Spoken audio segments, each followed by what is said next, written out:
والسلام عليك صلوات الله عليك مرحبا مرحبا يا نور العين مرحبا مرحبا جد الحسين مرحبا مرحبا يا نور العين مرحبا مرحبا جد الحسين مرحبا يا رسول الله أهلا مرحبا بك إنا بك نصعد مرحبا مرحبا يا نور العين مرحبا مرحبا جد الحسين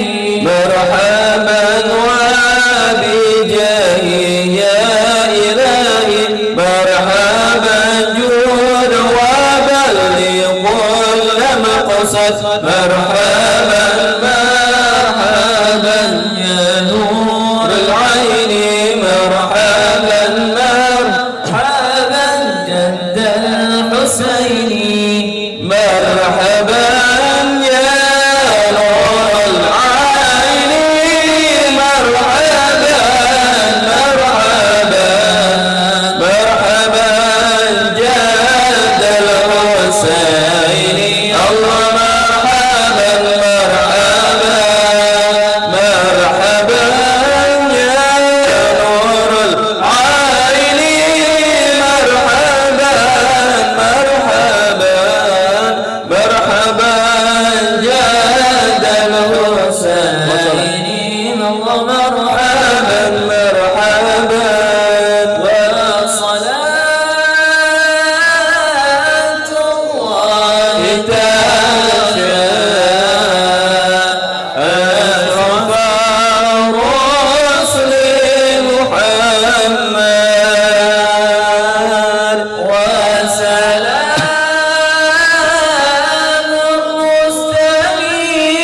المستنيرون كل حين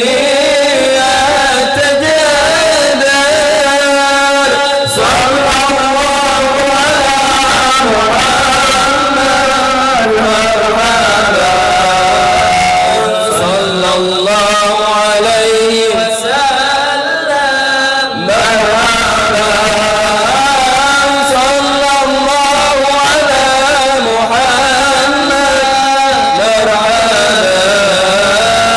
يا رب صل عليه وسلم مرحبا ربي فاغفر لي ذنوبي يا الله ببركة الحبيب محمد يا الله ربي فاغفر لي ذنوبي يا الله ببركة الحبيب محمد يا الله صلى الله على محمد صلى الله عليه وسلم صلى الله على محمد صلى الله عليه وسلم أعوذ بالله من الشيطان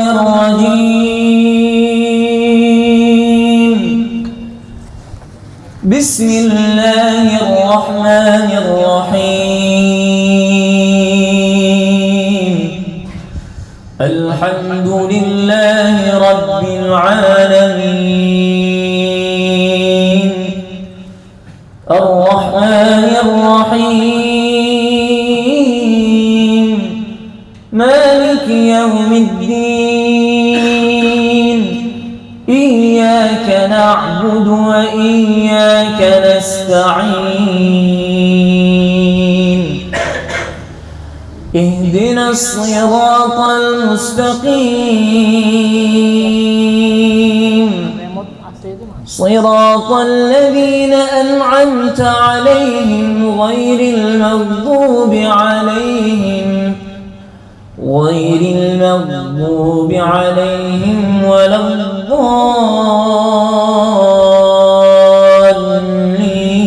الضالين آمين وإذ قال ربك للملائكة إني جاعل في الأرض خليفة قالوا أتجعل فيها من يفسد فيها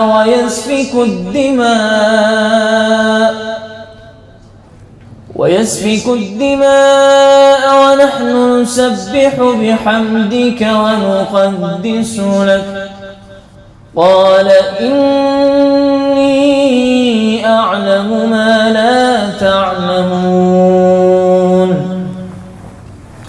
وعلم آدم الأسماء كلها ثم عرضهم على الملائكة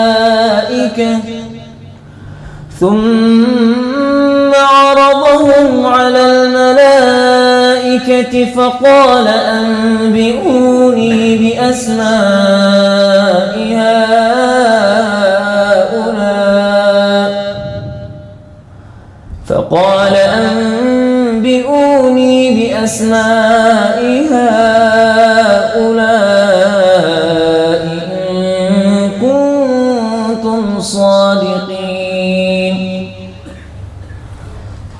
قالوا سبحانك لا علم لنا إلا ما علمتنا إنك أنت العليم الحكيم قال يا آدم أنبئهم بأسمائهم فلما أنبأهم بأسمائهم قال ألم أقل لكم إني أعلم غيب السماوات والأرض وأعلم ما تبدون وما كنتم تكتمون وإذ قلنا للملائكة اسجدوا لآدم فسجدوا إلا إبليس أبى واستكبر وكان من الكافرين وقلنا يا آدم اسكن أنت وزوجك الجنة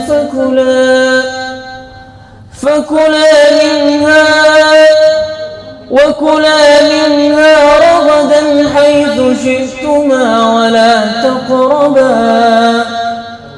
ولا تقربا هذه الشجرة فتكونا من الظالمين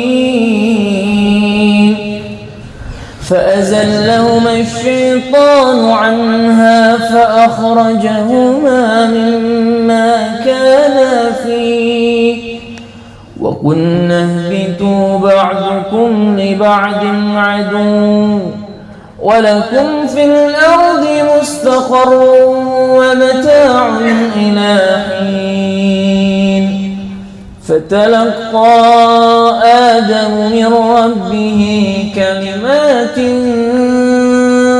فتاب عليه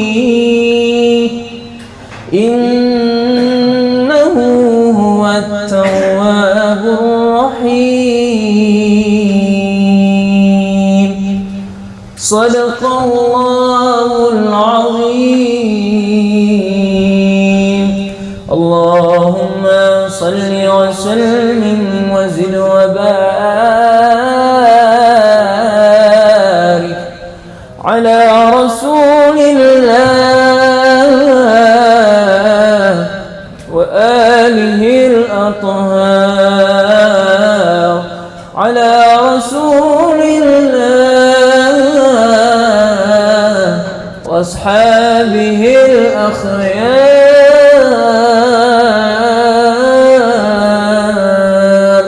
السلام عليكم ورحمة الله وبركاته. Bismillahirrahmanirrahim. Assalamualaikum warahmatullahi wabarakatuh. Nahmaduhu wa nusalli wa nusallim ala rasulihil karim wa ala alihi wa sahbihi wa man tabi'ahu bi ihsanin ila yaumiddin, amma ba'du. Qala Allah ta'ala fi kitabihil karim, a'udzu billahi minasyaitonir rajim. Bismillahirrahmanirrahim. Faman kana yarju liqa'a rabbih falyamal amalan shalihan wa la yusyrik bi ibadati rabbih ahada. Jamaah yang dimuliakan oleh Allah Subhanahu wa taala, alhamdulillah summa alhamdulillah summa alhamdulillah. Kita bersyukur kepada Allah Subhanahu wa taala atas karunia yang besar yang Allah Subhanahu wa taala berikan kepada kita. Banyak sekali nikmat yang Allah berikan kepada kita.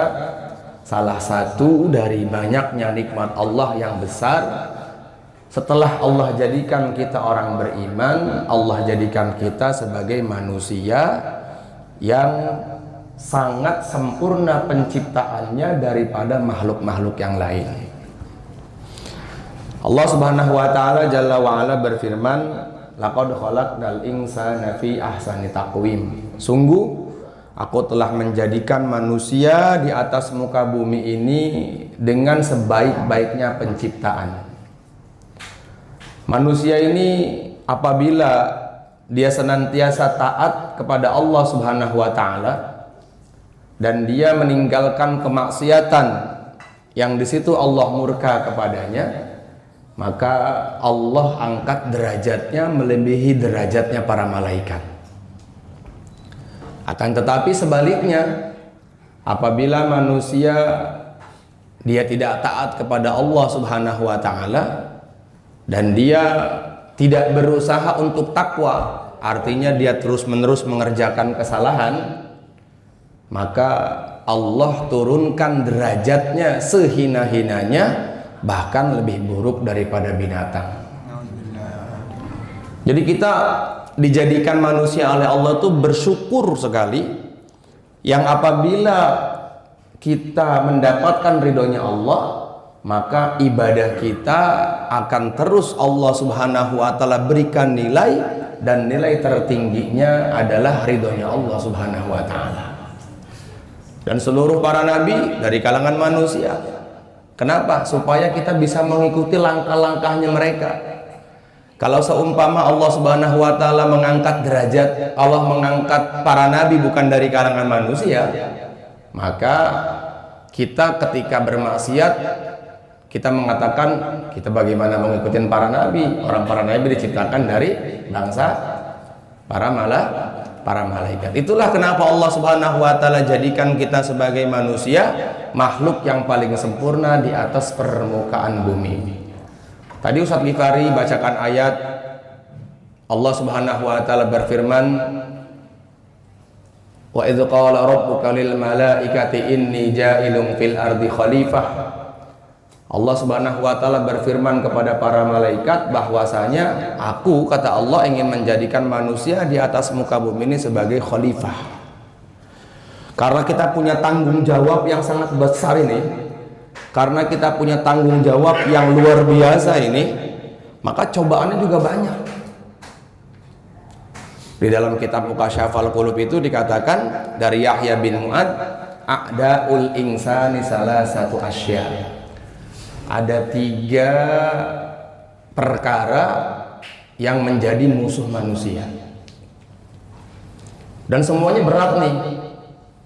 A'daul insani salasatun. Ada 3 perkara yang menjadi musuhnya manusia. Yang pertama kata beliau yaitu duniahu, dunianya. Yang kedua wasyaitanuhu, dan setan yang terus menggodanya. Yang ketiga adalah wa nafsuhu, dan hawa nafsu yang ada dalam hatinya. Maka kata beliau fahtarasa minad dunya bizuhdi fiha. Manusia itu kalau sudah diberikan dunia kepadanya, maka dia akan kalut, maka dia akan lupa. Dari apa? Dari perkara yang mendatangkan keriduan dari Allah Subhanahu wa taala. Makan bukan berarti mencari dunia itu nggak boleh, bukan. Yang tidak diperbolehkan dalam agama itu terlalu ambisi untuk mendapatkannya. Mempunyai keinginan yang luar biasa terhadap dunia itu sangat diperbolehkan. Tetapi yang salah adalah ketika dia melakukan sesuatu untuk mendapatkan keinginan itu, padahal dia nggak mampu. Makanya dikatakan fahtarasa minad dunya bizuhdi fiha. Kata Yahya bin Mu'ad, jagalah dirimu dari godaan harta dunia apapun bentuknya. Coba deh, orang tuh kalau sudah punya harta, hampir kebanyakan rata-rata lupa dengan agamanya. Hampir. Kenapa? Karena dia sibuk ngurusin hartanya. Makanya kata Nabi, ajibtu li talibid dunya wal mautu yatlubuhu. Saya heran kepada orang yang berambisi dengan dunianya sementara kematian di depannya. Lagi asik-asik cari dunia, tiba-tiba mati. Kan nggak seru banget, ya kan? Tapi silakan kerja dunia itu. Yang nggak boleh dalam agama itu terlalu ambisi untuk mendapatkannya. Makanya kata Bishr bin Haris radhiyallahu anhu, beliau mengatakan, man sa'alallaha dunya fa innama yas'aluhu tulal uquf. Barang siapa yang minta dunia kepada Allah Subhanahu wa taala, sesungguhnya dia telah meminta berdiri yang lama nanti di hadapan Allah. Tahu nggak artinya apa? Lama dihisab. Ini suaranya jelas nggak sih? Aman ya? Kalau kita minta sesuatu kepada Allah Subhanahu wa taala dengan hal dunia kita, berarti kita minta kepada Allah, kita udah siap berdiri yang lama di hadapan Allah. Akan ditanya tentang A, B, C, D sampai Z. Makanya Nabi SAW bersabda, ma tazalu qadam 'abdin yaumal qiyamati hatta yus'ala an arba. Tidak akan bisa bergeser kaki seorang hamba pada hari kiamat sebelum Allah bertanya kepadanya tentang 4 perkara. Yang pertama, apa yang ditanya? An umrihi fi ma'afnah. Tentang umurnya dia habiskan untuk apa. Maka yang beruntung adalah orang yang dihidupkan oleh Allah, kemudian umurnya dia gunakan untuk taat. Seorang sahabat bertanya kepada Nabi, ayyun nasi khair ya Rasulullah, siapakah manusia yang paling baik? Nabi mengatakan, man tala umruhu wa hasuna amaluhu. Orang yang paling baik adalah orang yang dikasih panjang umur, baik amal. Panjang umurnya, tapi baik juga amalnya. Panjang di sini bukan berarti harus jadi 100 tahun umur kita, enggak. Walaupun diberikan umur yang sedikit oleh Allah, tetapi waktunya tuh dia gunakan untuk ketaatan kepada Allah.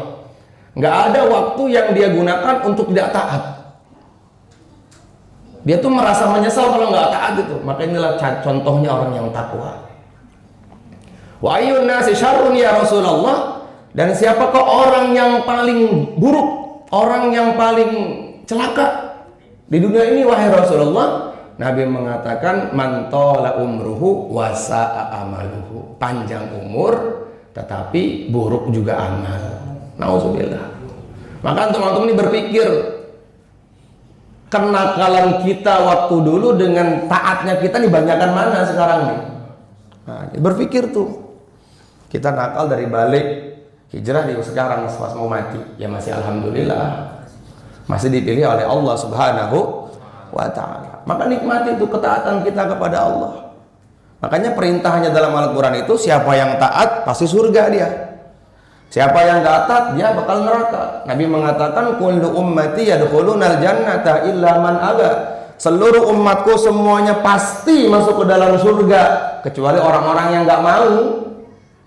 Siapa umat Nabi? Seluruhnya. Orang yang hidup setelah baginda Rasulullah dan para sahabatnya sampai hari kiamat, dan dia beriman kepada Allah apapun kelompoknya. Mau dia jamaah tabligh, mau dia persis, mau dia wahabi, mau dia salafi, mau dia NU, mau dia Muhammadiyah, kalau dia berkeyakinan dengan 2 kalimat syahadat, masih mengakui Allah sebagai Tuhan, masih mengakui Nabi Muhammad sebagai nabinya, maka tempatnya surga. Jadi surga itu jangan dibatasi buat jamaah tabligh aja. Yang ikut jamaah tabligh neraka, oh enggak. Ente kalau nggak ikut keluar 3 hari neraka, oh enggak bro. Nabi nggak mengatakan kullu ummati alladzina yadkhuluna fi jamaah tabligh hum yadkhuluna fil jannah. Barang siapa umatnya Nabi yang masuk jamaah tabligh masuk surga, enggak. Nabi mengatakan secara umum. Kullu ummati yadkhulunal jannata illa man aba. Setiap umatku pasti semuanya masuk surga. Illa man aba, kecuali orang yang enggak mau. Sahabat tanya, "Qila wa may ya'ba ya Rasulullah?" Terus siapa sih orang-orang yang enggak mau tuh? Man ata'ani dakhalal jannata wa man asani faqad aba. Yang enggak mau, kata Nabi, yang enggak taat sama saya itu enggak mau. Walaupun dia punya keturunan, punya orang tua, seorang kiai yang punya nama, dia seorang anaknya ulama besar, tapi kalau dia tidak taat kepada Allah, maka nggak bisa ada jaminan. Kata Nabi, man abta'a amaluhu lam yusri' nasabuhu. Barang siapa yang amalnya jelek, walaupun nasabnya baik, nggak ngejamin. Abu Jahal nasabnya apa? Quraisy bro. Siapa yang nggak tahu dengan Quraisy? Masih garisnya baginda Nabi Ibrahim alaihissalatu wassalam, suku tertingginya bangsa Arab, bahkan suku termulianya di dunia yang Allah ciptakan adalah sukunya baginda Rasulullah SAW. Tapi kalau nggak taat, di mana tempatnya? Neraka jahanam. Tapi ada seorang budak nggak punya keturunan dari atasnya yang baik, ya, walaupun dia bukan siapa-siapa, tapi kalau dia taat kepada Allah, maka Allah angkat derajat dia. Yang punya hidayah siapa? Allah. Ketika anak Nabi Nuh alaihissalatu wassalam ditenggelamkan oleh Allah subhanahu wa ta'ala, maka Nabi Nuh berdoa kepada Allah subhanahu wa ta'ala agar Allah mengampuni anaknya. Allah mengatakan, innahu amalun ghairu shalih. Nggak bisa Nuh, dia tidak beriman kepadaku dan tidak punya amal kepadaku. Antum ini bukan anaknya para nabi, bukan juga dari keturunannya TB, bukan dari keturunannya habaib, tapi kalau antum sungguh-sungguh amal kepada Allah, mengikuti caranya baginda Rasulullah sallallahu alaihi wasallam, maka antum ada jaminan masuk ke dalam surga. Beruntung kita nih jadi manusia, jadi orang beriman, umatnya baginda Rasulullah sallallahu alaihi wasallam. Yang kedua apa kata Nabi? An umrihi fi ma'afnah. Yang kedua, wa an syababihi fi ma'ablah. Masa mudanya dia gunakan untuk apa tuh masa muda? Masa muda itu kata para ulama dalam kitab Safinatun Najah itu, karangannya saya Ibrahim Sumair itu, beliau mengatakan masa muda itu di usia 17 tahun sampai 40 tahun masa muda. Kemana masa muda kita nih di usia 21 tahun kemarin, kemana Haji Irdan tuh? Haji Irdan umur 21 kemana tuh? Haji Irdan, Kodani, kemana tuh? Usia 21. Dipikir tuh. Alhamdulillah sekarang belum sampai masuk usia 40 tahun, berarti masih terhitung masa muda. Maka buru-buru taubat kepada Allah subhanahu wa ta'ala, biar nanti di hadapan Allah aman ditanya, ente dulu masa mudanya digunakan untuk apa? Ngaji plo, keluar 3 hari, ngebantu saudara muslim, ikut kajiannya para habaib. Aman berarti kalau gitu. Nabi bersabda, sab'atun yudhilluhumullahu fi dhillihi yawma la dhilla illa dhilluh. Ada 7 kelompok manusia yang nanti pada hari kiamat akan mendapatkan syafaatul kubronya baginda Nabi. Di antaranya yang 7 itu adalah wasyabun nasya'a fi ibadatillah, anak muda yang menghabiskan masa mudanya untuk Allah. Nah, beruntung teman-teman yang punya anak pesantren itu beruntung. Alhamdulillah, saya dari umur 11 tahun mondok sampai sekarang. Masa mudanya masa muda aman ya enggak? Ustaz Said datang dari Papua nih teman saya nih. Masya Allah, hadir di majelis ngaji Pulau. Itu orangnya ganteng. Ditanya oleh Allah masa muda kita nih. Karena masa muda tuh masa yang Masya Allah, hati itu berontak untuk mengerjakan sesuatu. Maka kalau kita nggak gunakan masa muda dengan sebaik mungkin untuk taat kepada Allah, celaka. Yang ketiga apa? Wa an malihi min aina tasabahu wa fi ma anfaqahu. Tentang hartanya, dari mana dia dapatkan dan kemana dia belanjakan. Nah, harta ini mencakup dengan dunia kita. Nah, di antara musuhnya manusia adalah dunia. Ada orang tuh tadinya rajin, dapat kerjaan, wah, akhirnya rajinnya jadi mendelep. Alasannya apa?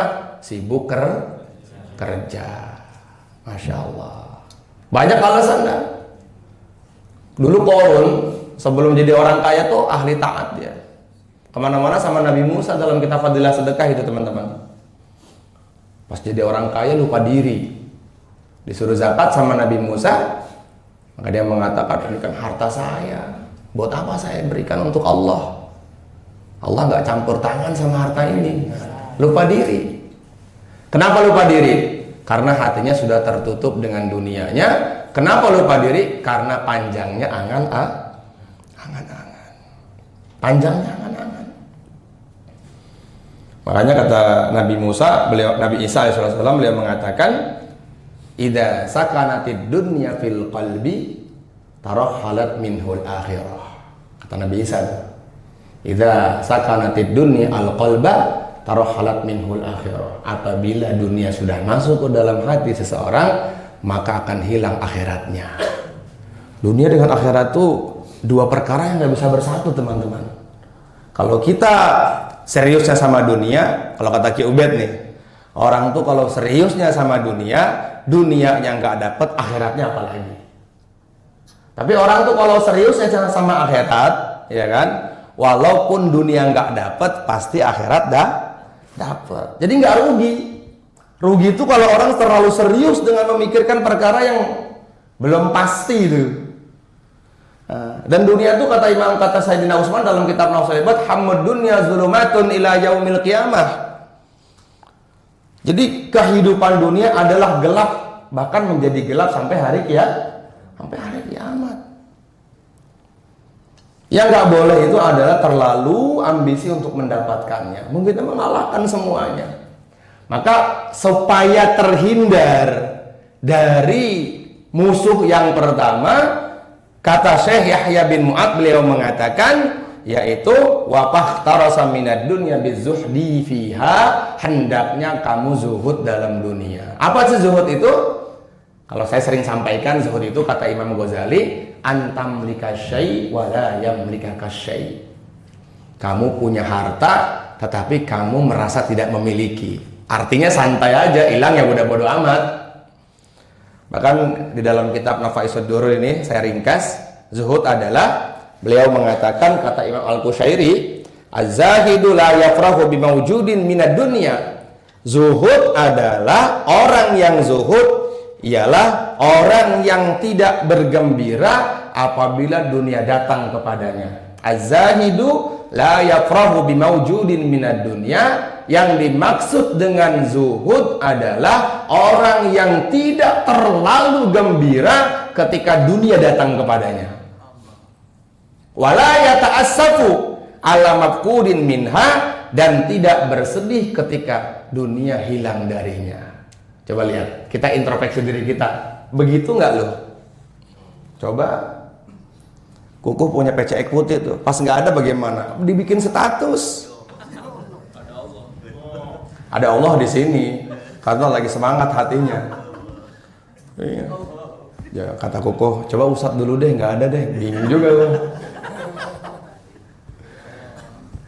Iya. Wala yaqrahu la az-zahidu la yaqrahu bimawjudin minad dunya. Jadi datangnya dunia tuh, ya, alhamdulillah udah. Ya udah, berarti ini takdirnya buat saya. Tapi dia nggak miliki, wala yata'assafu 'alal mafqudi minha, dan dia tidak bersedih hati ketika itu keluar dari tangannya dia tuh. Ketika hilang, oh ya udah, berarti bukan milik gua. Bisa nggak begitu kita? Yang zuhud itu ya Sayyidina Umar. Ketika dunia datang kepada Sayyidina Umar dengan secara bertubi-tubi, berangsur-angsur datang kepada Sayyidina Umar, malah beliau menangis.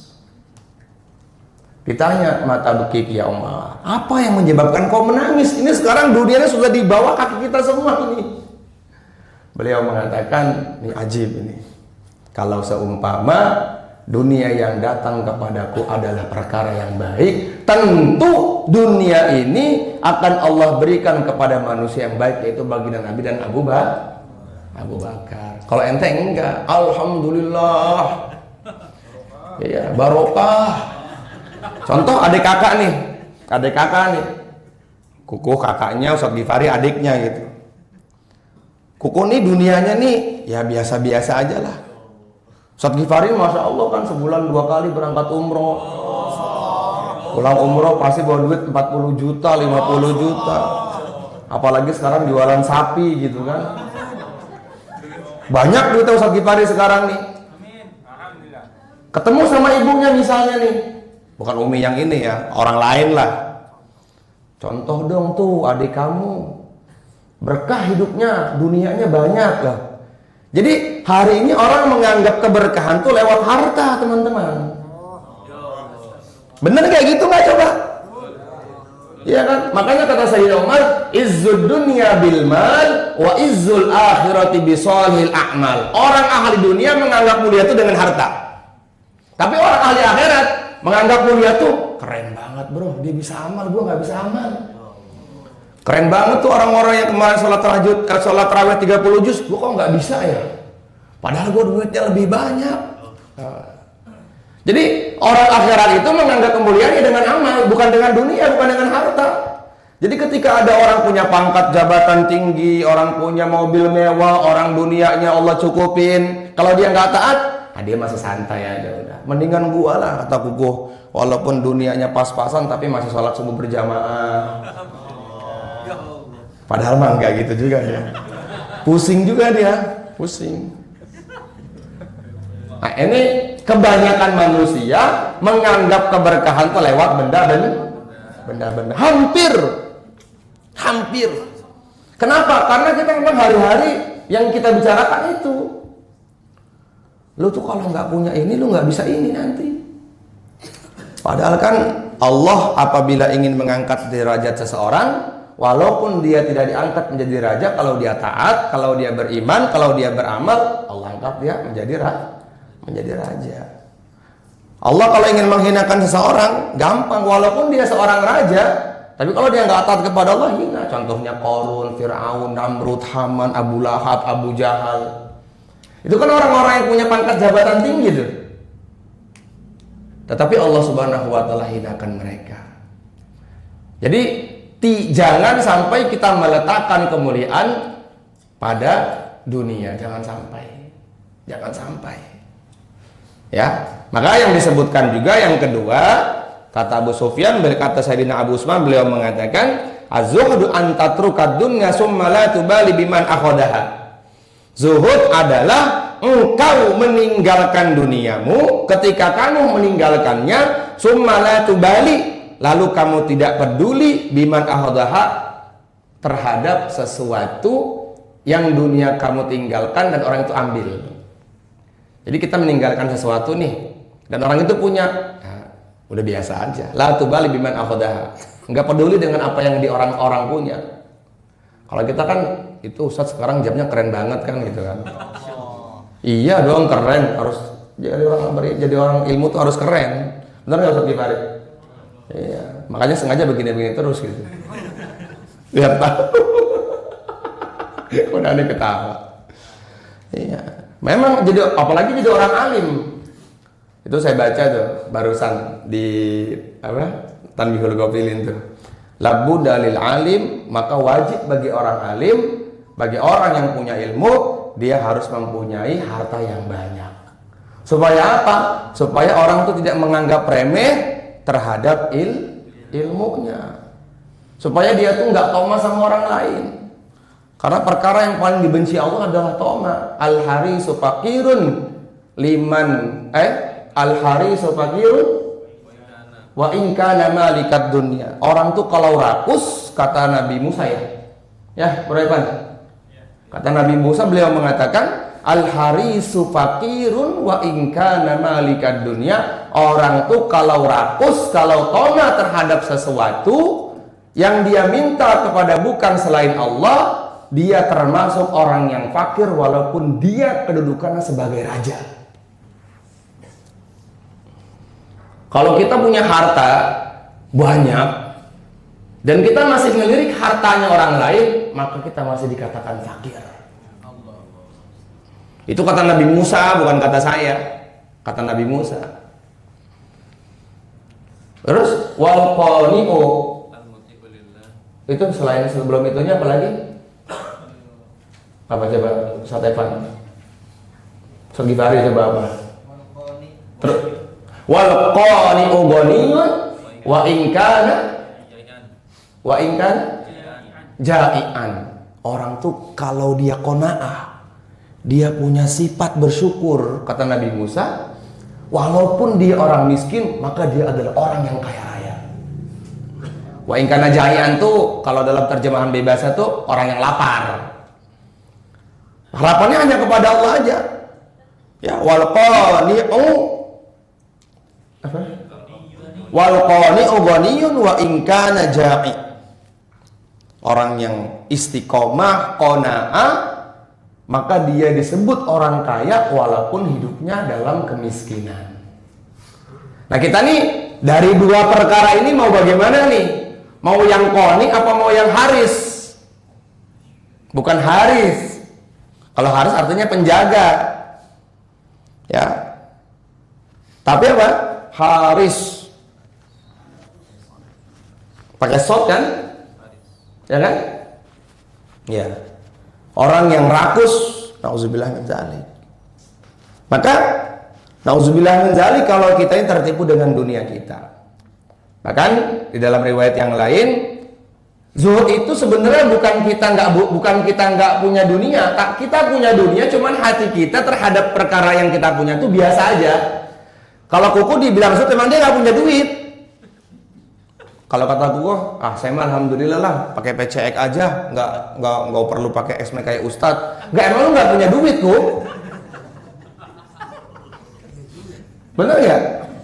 Iya. Apalagi yang kotok dulu, kata kuku supra geter katanya.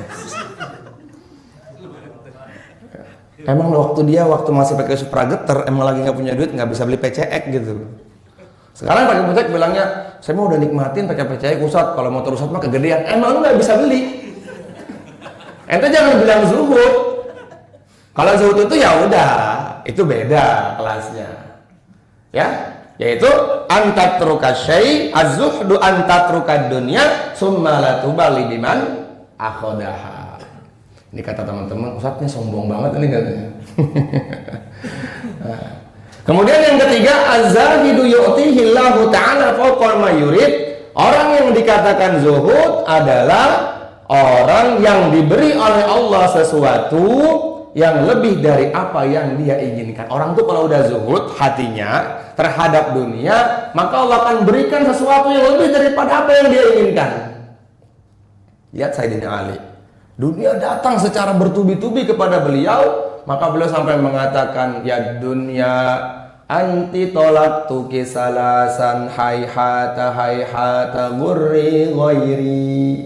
Dunia, lu ngapain sih datang terus ke gua? Jauh. Gua udah malas sama lu, datang lagi. Kalau kita nyari sampai kita nyalahin lilin, biar dapat dunia, biar dapat. Semua dicari, joget-joget telanjang lah. Udah nggak ada harga dirinya sekarang. Ya kan, Masya Allah. Live TikTok dari mulai jam 7 pagi sampai jam 7 malam, lupa makan. Waktu itu ada rame-rame nyari duit sampai mandi lumpur. Rame-rame ya kan ya, nauzubillah. Itu apa itu? Untuk mendapatkan dunia. Bener ya? Orang tuh kalau sudah tertipu dengan dunianya, maka hatinya yang lebih garis tuh. Yang kotak begini nih, Nabi katakan itu adalah ujian untuk mendapatkan dunia itu. Nabi garis lurus begini tuh namanya perjalanan manusia al-insan. Kemudian dari garis lurus itu Nabi lewatin tuh, itu namanya al-amal. Nah, untuk mencapai kepada al-amal orang tuh rebutan tuh. Untuk mencapai kepada angan-angan itu tuh orang tuh rebutan, dihajar. Ada yang caranya dengan bohong, ada yang caranya dengan perkara yang haram, ada yang caranya dengan menipu, ada yang caranya dengan mengurangi timbangan. Padahal Nabi bersabda, seorang pedagang yang jujur hari kiamat akan bersamaku di surganya Allah. Orang dagang yang jujur dibangkitkan pada hari kiamat di belakangnya para nabi. Antum jangan bohong. Karena segala sesuatu rezeki kita itu semuanya sudah tertakar. Sudah tertakar dah. Langsung dari Allah ditakar. Ini kamu rezekinya sekian, caranya lewat begini. Sebenarnya orang yang ikut juga tuh rezekinya aslinya hari itu segitu, cuman karena dia nggak sabar aja, akhirnya dia dapat sesuatu dunianya, tapi dari perkara yang haram. Masya Allah. Hati-hati ngasih makan anak dari perkara yang haram itu, nauzubillah min zalik. Ya, ada seorang sahabat ketika pulang sholat anaknya sedang mengunyah kurma, teman-teman. Lupa saya nama sahabatnya itu. Kata bapaknya, ini miskin banget sahabatnya nih. Kamu makan buah kurma siapa? Itu loh Pak, aku nemu di bawah. Aduh, itu bukan punya kita. Akhirnya dicongkel sama bapaknya itu ke mulut anaknya, dirogoh-rogoh pakai kayak besi begitu. Saya lebih baik kamu lapar dan mati sekarang daripada kamu mati dengan membawa makanan yang haram. Karena Nabi mengatakan ayyumalah min nabata min haramin fannaru aula bih. Ya.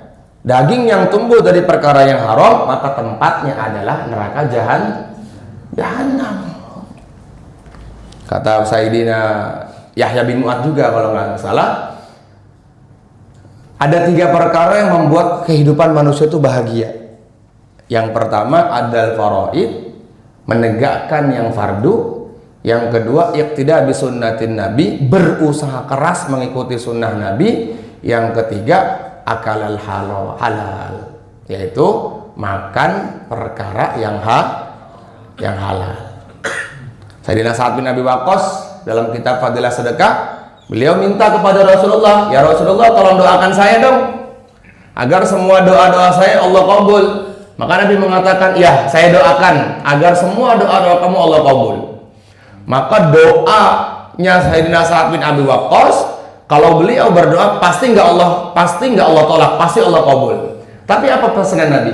Bantu saya dengan agar supaya doa kamu kabul, bantu saya dengan kamu menjaga makanan. Artinya apa dari cerita ini? Kalau bapak ibu baca Fadilah Sedekah tuh rajin, ketemu deh cerita ini.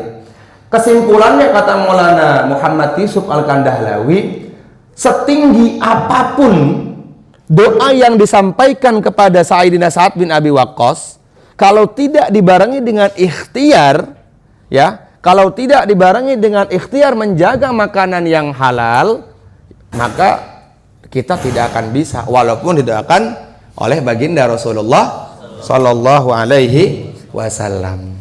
Paham gak di sini? Apalagi kita yang nggak dapat doa dari Nabi. Emang kita dapat doa dari Rasulullah? Pantesan doa-doa kita nggak Allah kabul. Bener nggak? Hah?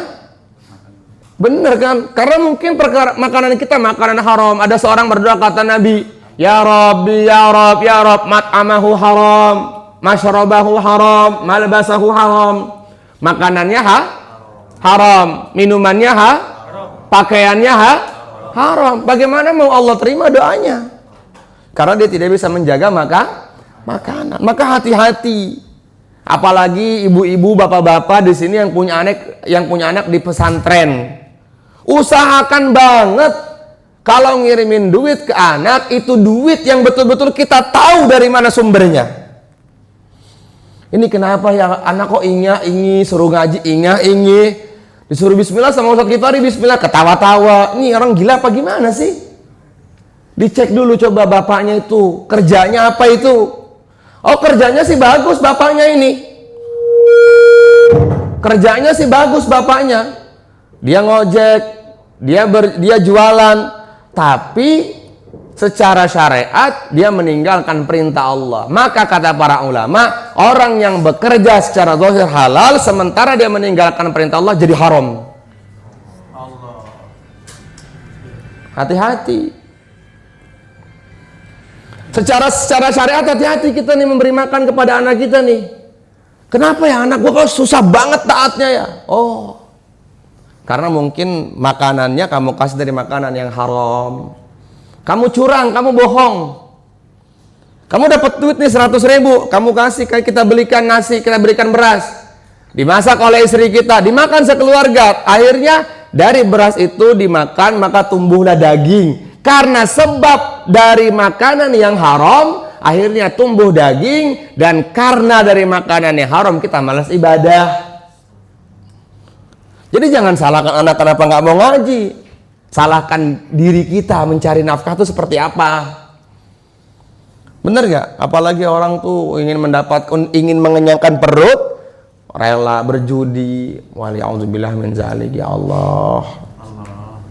Zolim sana sini, na'udzubillah min zalik. Maka kita harus menjaga supaya terhindar dari musuh yang pertama. Maka kata Yahya bin Mu'ad, fahtarasa minad dunya bizuhdi fiha. Hendaknya kamu zuhud.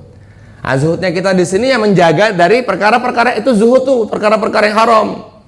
Artinya kita usaha aja terus. Kata Allah, kata Nabi, al-ardu ardullah wal ibadu ibadullah fahaitsu ma asabta khairan fa'akim.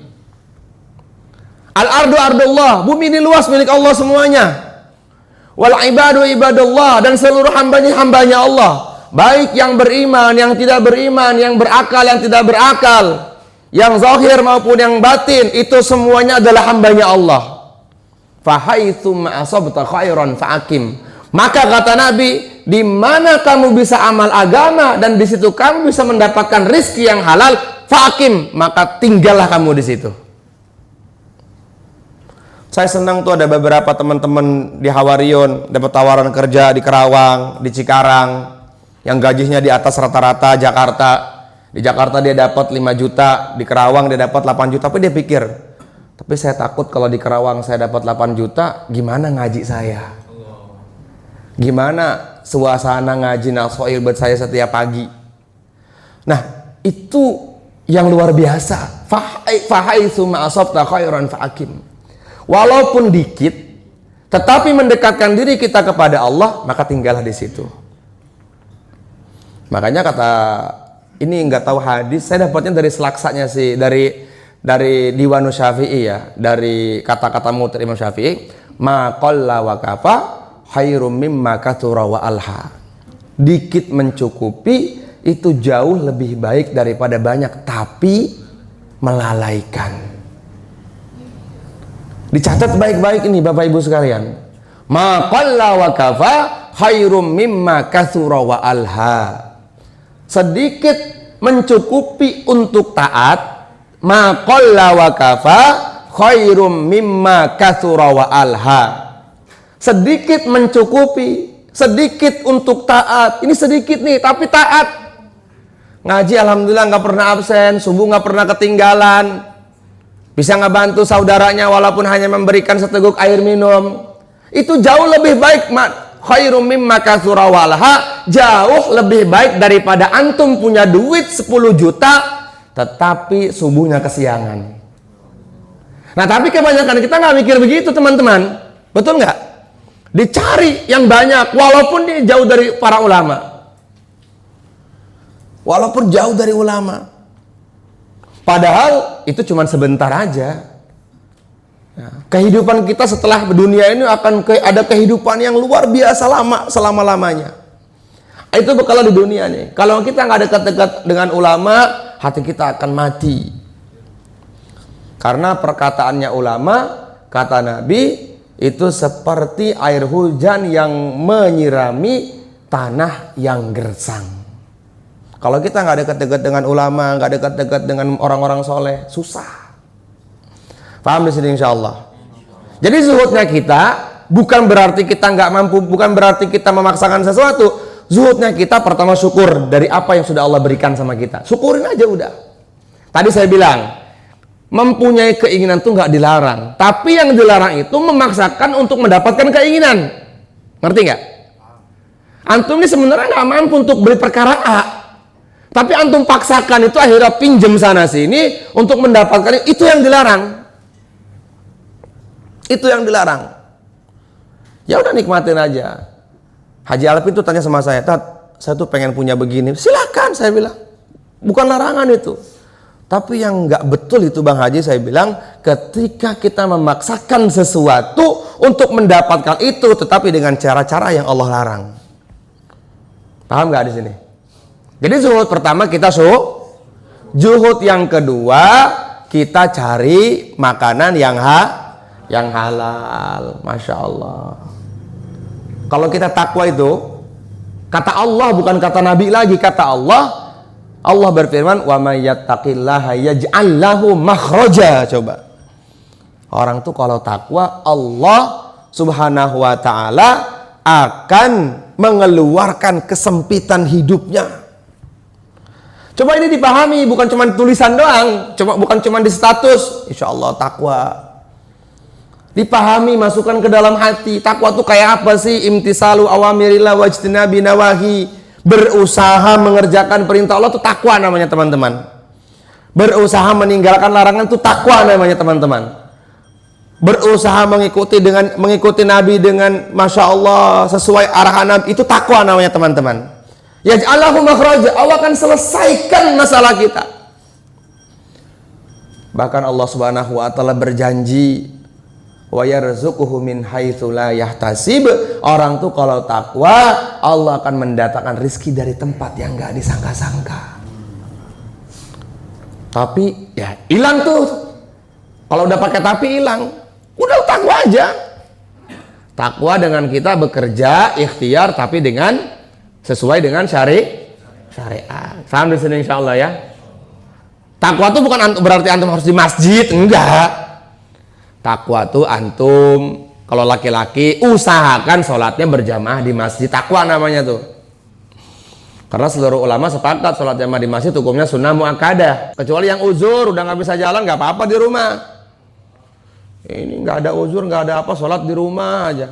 Bukannya nggak sah di rumah itu, tapi kurang mengikuti caranya Nabi. Paham di sini? Nabi itu sholatnya kalau sholat fardu pasti berjamaah beliau. Tapi Nabi SAW tidak mewajibkan berjamaah karena saking baiknya Nabi sama kita. Itu kalau dalam fadilah amal kan ada ulama yang mutasyadid dalam berjamaah kan.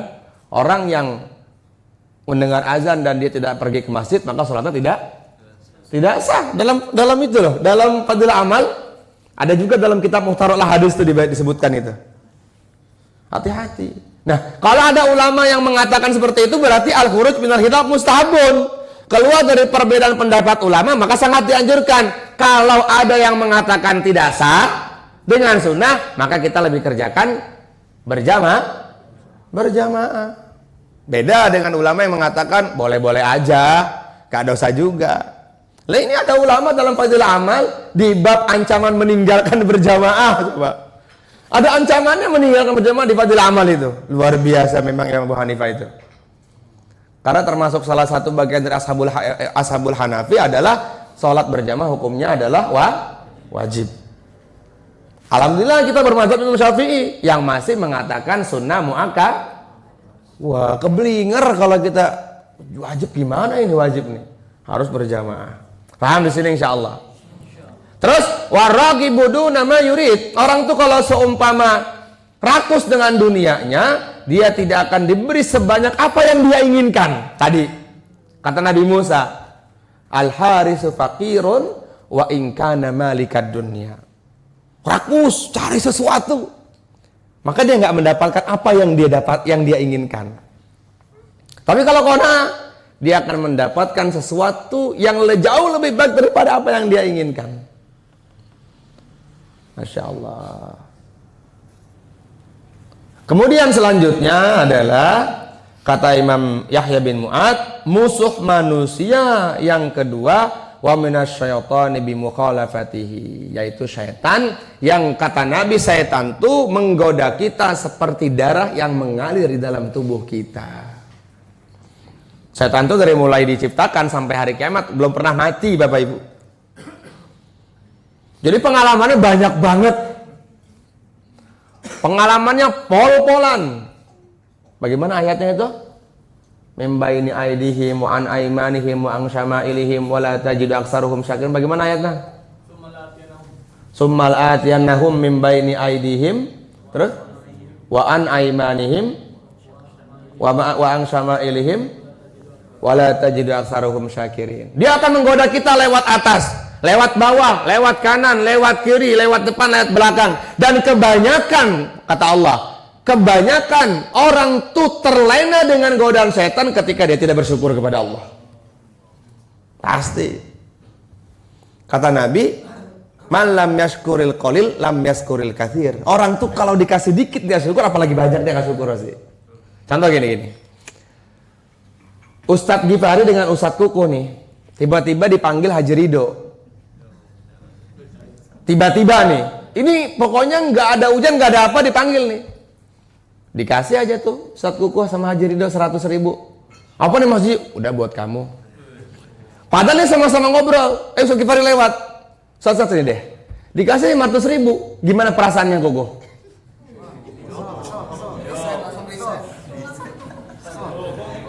Padahal dia kan nggak kerja. Harusnya dia syukur juga. Alhamdulillah dong.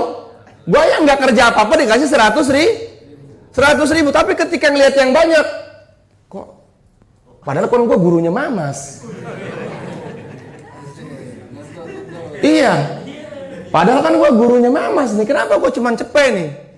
Ustadz Gifari kan sama-sama ngobrol di depan ini. Nah, antumku kalaupun dikasih 1 juta oleh Allah lewat perantara siapapun, antum nggak akan syukur nanti. Begitu manusia tuh. Itu udah kata Allah, wala tajidu aktsaruhum syakirin. Dan kebanyakan manusia tergoda dengan setan itu lewat setan menggodanya lewat syukur itu. Lu nggak usah syukur udah. Dan Allah tuh paling benci banget sama orang yang nggak syukur. Bencinya pol-polan. Makanya kata Imam Ibnu Athaillah Sakandari beliau mengatakan, wa man lam yashkurin ni'ami faqad ta'arrada li zawaliha. Orang tuh kalau nggak syukur, ketidaksyukurannya dia itu adalah wasilah dicabut rasa nikmat itu. Antum gak syukur atas nikmat nih. Tidak syukurnya antum tuh itu tandanya Allah pengen cabut nikmat dari antum itu.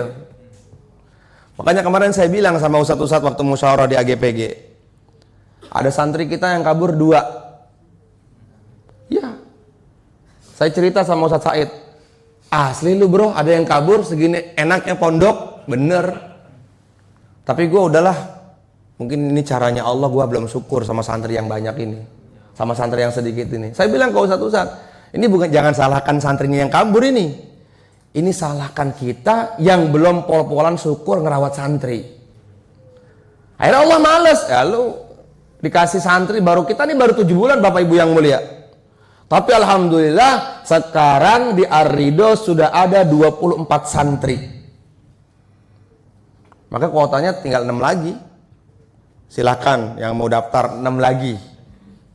Ya, setelah 6 lagi udah nggak kita terima lagi, udah nggak kita terima. Coba. Mungkin gara-gara kita nggak syukur, kurangnya kita syukur terhadap santri nih, kurangnya kita bersyukur lewat ngajarnya, lewat kita telat ngerumat santrinya. Harusnya ustadz telah bangun 2:30 ini dibangunin sama santrinya. Tapi jangan salahkan ustadznya Bapak Ibu. Capek 24 jam di sini nih, masya Allah nggak pengerawat anak Bapak Ibu di sini nih. Ada yang belekan, belum yang gatel-gatel. Sekarang udah ada yang kayak gitu Ustadz ya.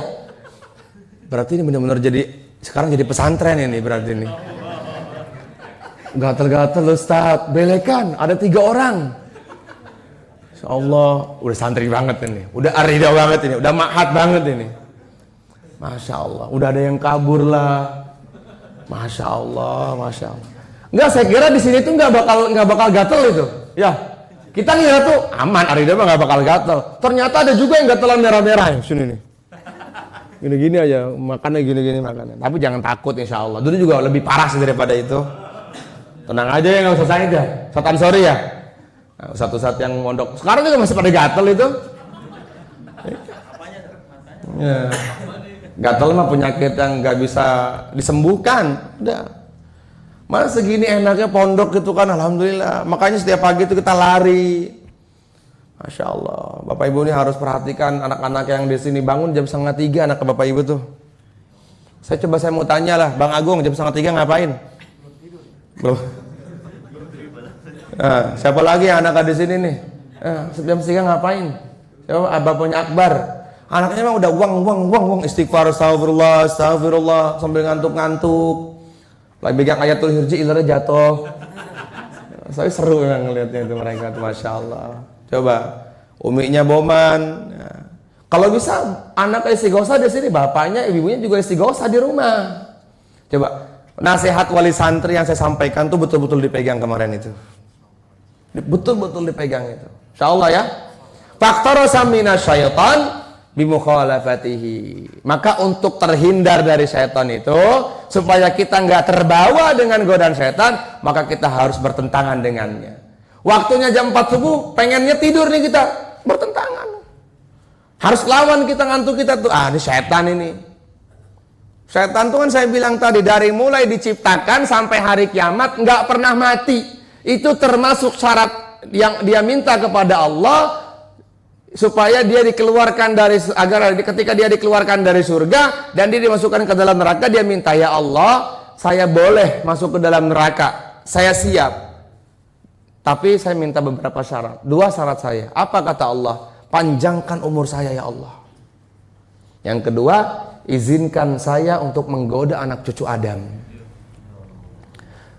Dulu ada seorang ulama namanya Bal'am bin Bawrah. Siapa namanya?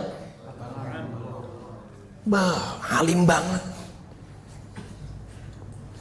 Ngajinya pol. Kalau Quran itu mana aja bisa lah pokoknya. Pojoknya kayak Ustadz Hidayat lah pokoknya lah. Ini lebih di atasnya Ustadz Hidayat. Bal'am bin Bawrah nih. Matinya kufur, Pak. Siapa yang ngegoda? Lewat apa digodanya? Lewat perempuan. Bal'am bin Bawrah. Ada namanya Barseso. Ulama. Pasti dunia santri kenal dengan Barseso. Bahkan dulu guru saya itu sampaikan Barseso itu seluruh santrinya ribuan bisa terbang semua itu. Kalau bilang batu pecah-pecah. Matinya kenapa, Pak? Kufur. Karena siapa? Perempuan lagi. Abdurrahman ibnu Muljam laknatullah alaih melihat Nabi, bersama Nabi, makan bersama Nabi, menjadi imamnya para sahabat, ya kan, khidmat kepada Sayyidina Umar. Matinya kufur, Pak. Penghafal Quran, matinya kufur. Apalagi setan ngegoda antum kita ini. Ya, bener nggak? Loh, itu orang-orang hebat semua itu. Orang-orang hebat semua itu, Masya Allah. Semua bisa tergoda dengan rayuan-rayuan setan. Apalagi ngegoda Muhtadudin, ngegoda Ustadz Gifari, ngegoda Ustadz Kuku, ngegoda Bang Sofan, apalagi. Yang kita ini nggak punya apa-apa. Makanya Nabi mengatakan, barang siapa setelah bangun pagi, ini amalan buat bapak-bapak ibu-ibu semua nih, diamalkan. Barang siapa si waktu pagi dia membaca A'udzubillahi minasyaitonirrajim asyra marratin 10 kali, maka kata Nabi, insya Allah hari itu dia tidak akan tergoda oleh rayuan syaitan. Begitupun sebaliknya di waktu malam menjelang maghrib, habis maghrib itu baca A'udzubillahi minasyaitonirrajim, A'udzubillahi minasyaitonirrajim, A'udzubillahi minasyaitonirrajim. Baca 10 kali itu. Supaya kita nggak tergoda dengan rayuan setan tuh. Atau enggak A'udzubillahi samil alim minas syaitonir rajim. Baca 3 kali itu, nggak digoda, nggak terkena godaan setan. Itu penangkalan langsung dari Nabi. Nabi yang Masya Allah, tabibnya para tabib. Nabi itu bukan hanya ngobatin kita secara zahir, batin juga diobatin sama Nabi. dokter terbaik. Kalau seandainya Ustadz Gifari datang ke dokter gigi karena giginya sakit, kata dokternya cabut aja, habis itu kamu minum obat yang pahit itu, percaya nggak dia? Kalau Ustadz Gifari bilang, aneh banget dokter, orang gua sakit masa suruh minum obat yang pahit? Namanya orang gila namanya kayak gitu. Nah, Nabi udah bilang supaya kamu semua terhindar dari mara bahaya setan, jangan sampai setelah salat subuh meninggalkan ta'awud 10 kali. Nabi bilang lagi, kalau antum pengen terhindar dari godaan dajjal, jangan tinggalkan Ashabul Kahfi, surat Al-Kahf. Masih aja kita tinggalin. Nabi kasih keringanan lagi, ente nggak usah baca 100 ayat tuh yang panjang itu, 10 ayat pertama jangan ente tinggalin. Masih aja pura-pura lupa. Bukan pura-pura lupa mas bro, emang Allah udah malas sama kita. Ente nggak baca Quran, sibuk banget gue, bilang sibuk. Allah udah malas sama lu, banyak banget maksiat lu. Matanya kita maksiat, telinganya kita maksiat, mulutnya juga kita. Al-Quran tuh malas dibaca sama mulut yang suka nyaci maki, ngomong jorok, ngegebahin orang, hasad, nggak mau Al-Quran tuh. Jadi jangan katakan dari antum sibuk kalau nggak baca Quran, tapi karena Allah sudah malas sama kita. Nauzubillah min dzalik. Dia paling ngatamin Quran 1 lembar sehari, 1 lembar. Kemudian yang terakhir, wa minan nafsi bitarki syahwat. Supaya kita terhindar dari musuh yang terakhir adalah bitarki syahwat, meninggalkan hawa nafsu kita. Hawa nafsu itu inna nafsa la'ammaratun bisu, pasti ngarahnya kepada keburukan. Bagaimana caranya agar terhindar dari hawa nafsu itu? 2 minggu lalu sudah saya sampaikan, di antaranya adalah mujalasatul ulama, musahabatus sholihin, bermujalasa dengan ulama. Musahabah dengan orang-orang soleh, mujalasah dengan orang-orang soleh. Kalau kata Imam Syafi'i, lau suhbatul akhyar wa du'a'u fi waqtil ashar ma baka minad dunya. Kalau tidak ada perkumpulan dengan orang soleh dan aku tidak diberikan kesempatan berdoa di waktu sahur, di waktu malam, aku nggak akan pengen hidup di dunia. Imam Syafi'i itu. Artinya Imam Syafi'i itu memberikan pelajaran kepada kita, pentingnya kita senantiasa khidmat kepada orang soleh. Apalagi guru, apalagi ulama, Masya Allah. Sayyidina Abul Hasan Al-Basri ditanya, kenapa engkau lebih memuliakan gurumu daripada orang tuamu? Maka beliau mengatakan, orang tuaku menurunkanku dari langit ke dunia, sementara guruku mengangkat derajatku dari dunia ke langit yang lebih tinggi. Sehingga Sayyidina Ali mengatakan, man 'allamani harfan kuntu lahu 'abdan. Siapa orang yang mengajarkanku satu ilmunya baginda Nabi, aku rela menjadi budaknya.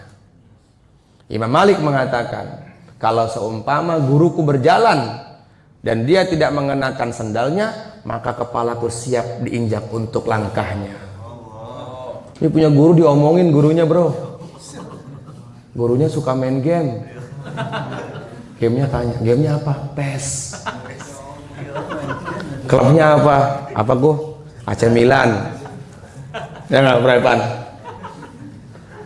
Iya, Masya Allah. Hati-hati. Diminta bayaran sama Arido, besok bayaran naiknya 100.000. Wah, sekarang Arido udah mata duitan. Pego, diminta pego, udah mata duitan sekarang nih. Buat apa sih? Mungkin buat guru-gurunya. Aman Gifari ya, guru-gurunya mah ya. Apalagi umroh 2 kali sebulan itu, tenang banget. Sekarang jualan sapi lagi kan. Wah, luar biasa. Nah, insya Allah ada berapa musuhnya manusia? Yang pertama dunianya. Yang kedua syaitan. Yang ketiga hawa nafsu. Yang pertama cara apa? Hindaran lewat apa? Kemudian yang ketiga mujalasatus sholihin. Kumpulnya sama orang-orang soleh. Kemudian wat tadabburul Quran. Baca Quran tuh ditadabburkan. Pak Ustadz saya nggak ngerti Arabnya, nggak apa-apa dibaca aja. Al-Quran tuh paham nggak paham dapat pahala. Al-Quran tuh, Bang Sofan baca Quran nggak pakai wudu dapat pahala.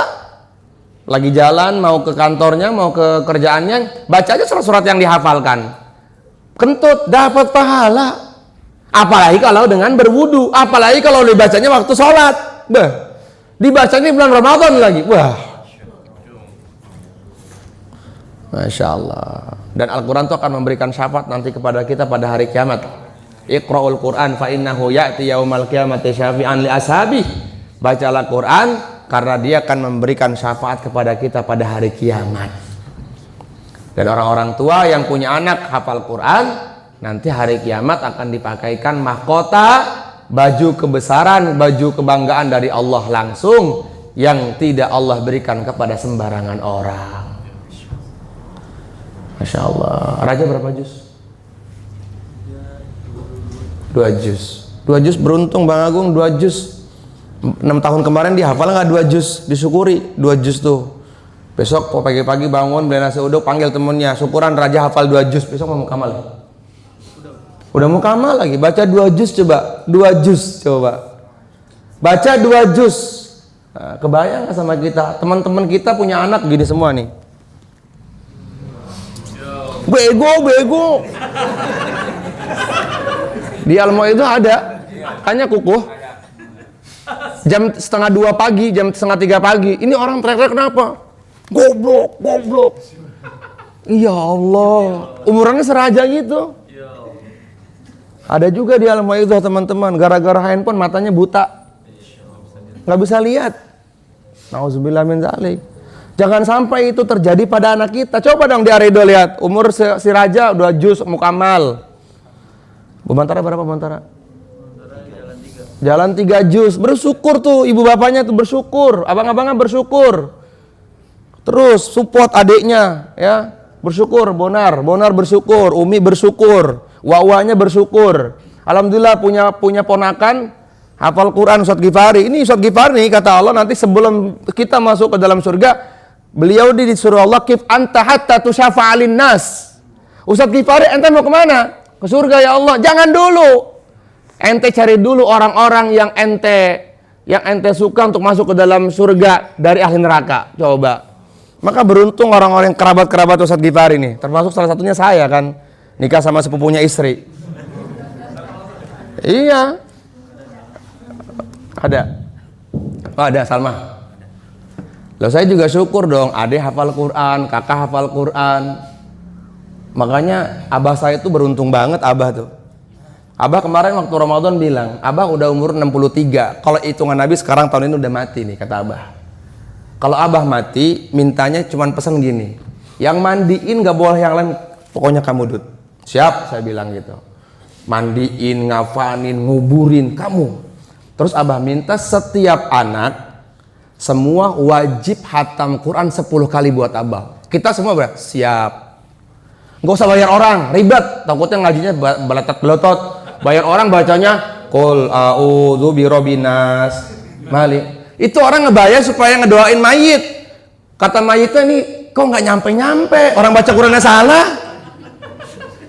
Iya. Abang bilang begitu. Kita lagi bukber bareng gitu. Ya 7 anaknya kumpul, bilang semuanya siap.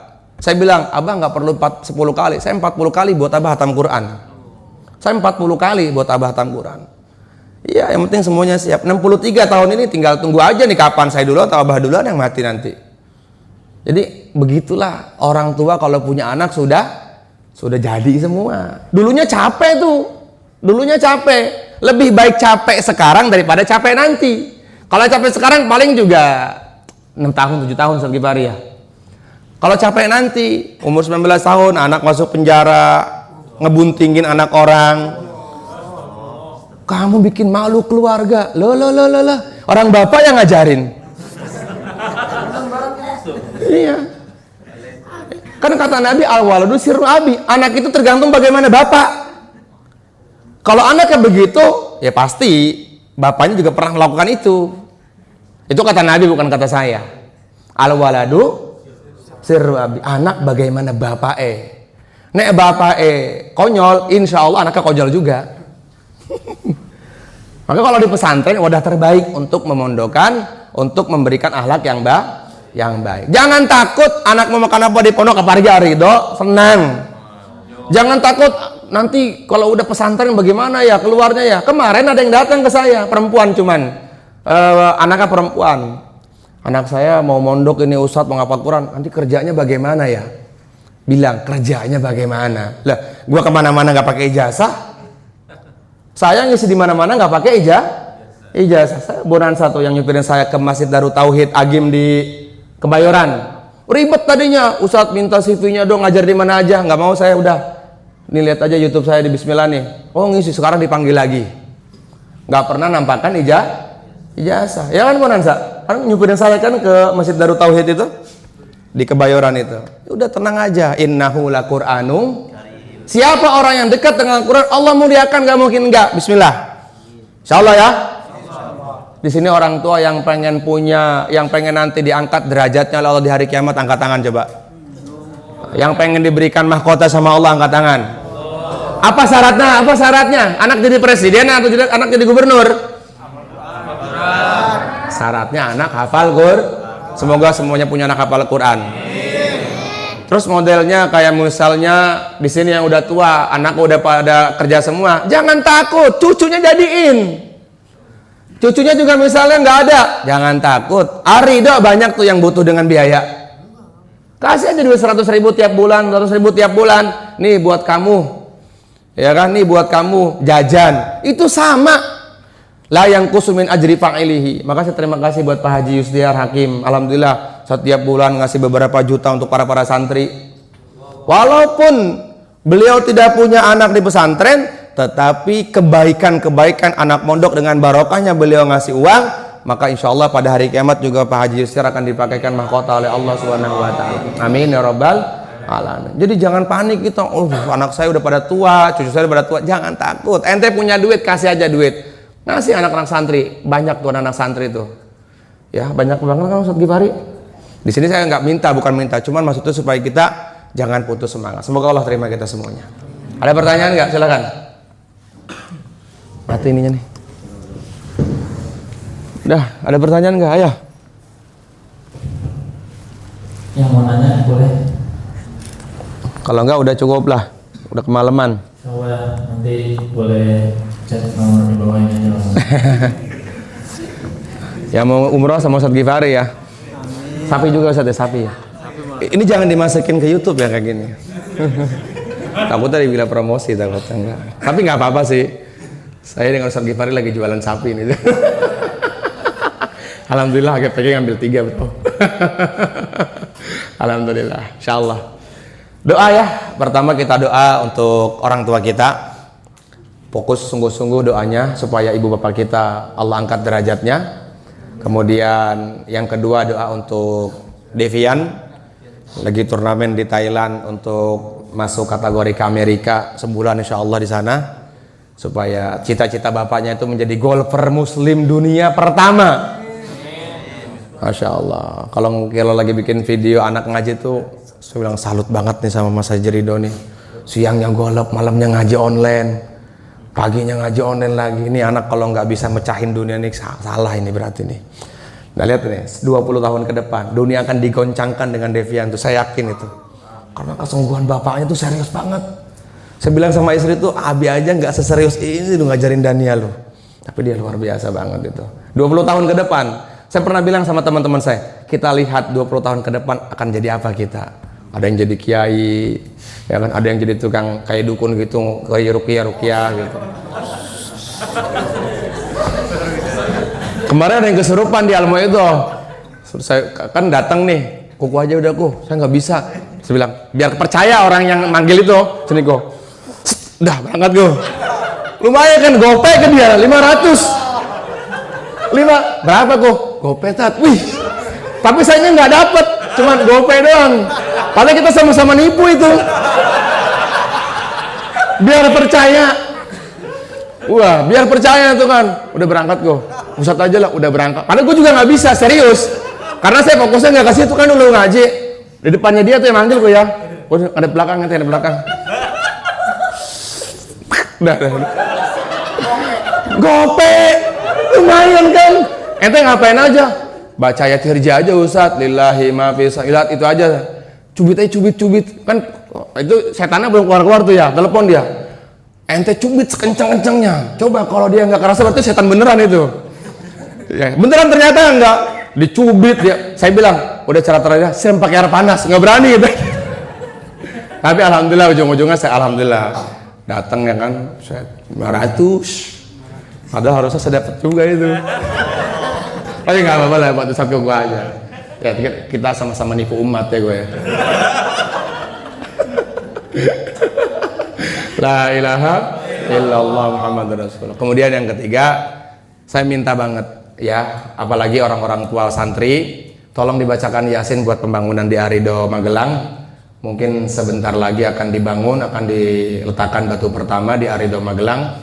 Itu kita betul-betul nggak minta proposal dari Bapak Ibu jamaah sekalian, tapi saya minta Yasinnya, Al-Fatihahnya. Kalau bisa baca Al-Ikhlas 1000 kali lah. Terutama wali-wali santri nih, 1000 kalinya nggak harus satu duduk.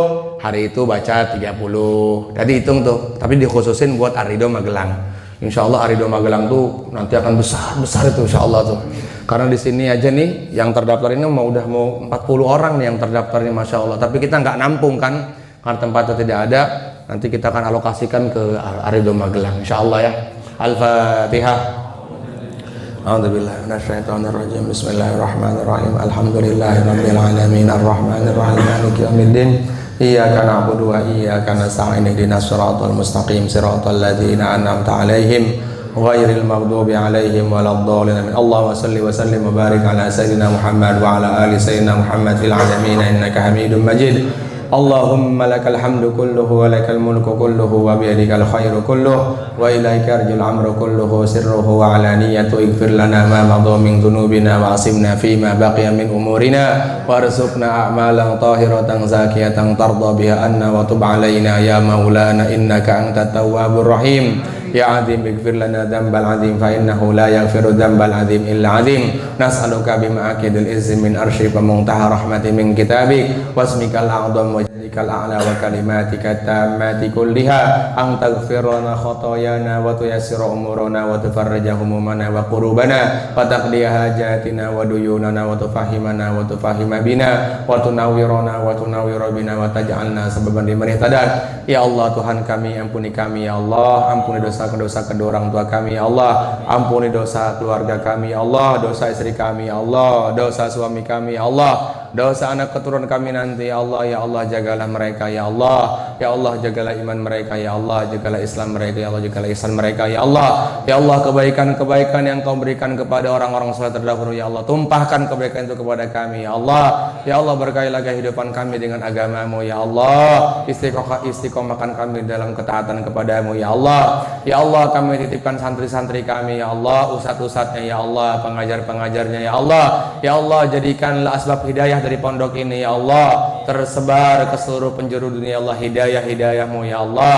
Ya Allah jadikanlah santri-santri kami ya Allah sebagai orang-orang yang alim ya Allah, orang-orang yang membawa agama dengan jelas ya Allah, menjadi ulama-ulama yang rasikh ya Allah, menjadi ulama-ulama yang hak ya Allah. Jagalah mereka ya Allah, pandanglah mereka ya Allah, pandanglah wali-wali santrinya ya Allah, pandanglah kebaikan orang tuanya ya Allah. Ya Allah jadikanlah mereka semua menjadi orang-orang yang Engkau ridhai ya Allah. Ya Allah jadikanlah pondok ini sebagaimana pondok Madinah Munawwarah ya Allah, yang banyak keberkahannya ya Allah, ustadz-ustadznya ya Allah, santri-santrinya ya Allah, wali-wali santrinya ya Allah, donatur yang memberikan kebaikan kepadanya ya Allah.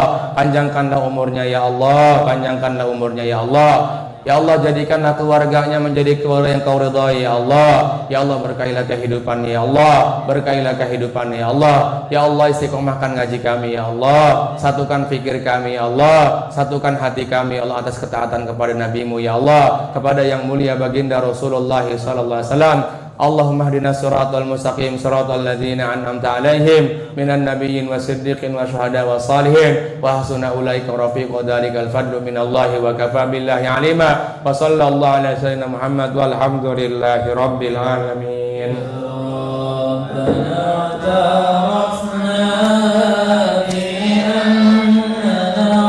شرفنا وأننا أسرفنا على ما أسرفنا فتوب علينا توبة تغسل بكل حوبة واستر لنا العورات وآمن الروعات واغفر لوالدينا